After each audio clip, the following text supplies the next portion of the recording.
Hi everyone, welcome to this channel.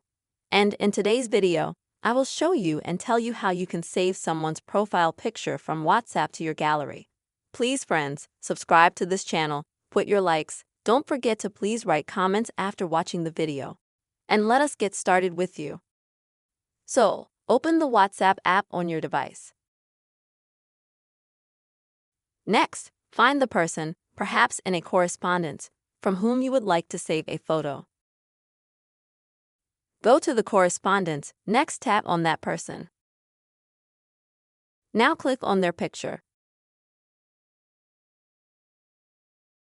And next, in order to save that photo to yourself in the galleries directly, unfortunately WhatsApp doesn't have that feature. As you can see when you open the photo, there's no menu here, you can just view it.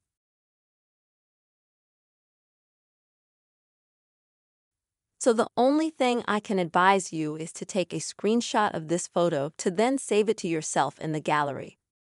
So, in order to take a screenshot on your iPhone,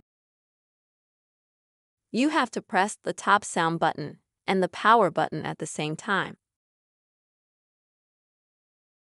And now you can immediately click on this screenshot in order to crop it further.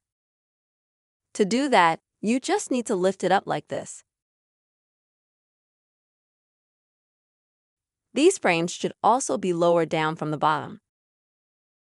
Now we are left with a screenshot of a photo like this.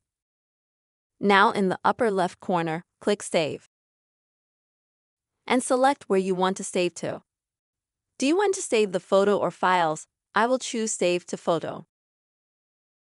After that you can close WhatsApp. And to check if this screenshot is saved, go to Gallery.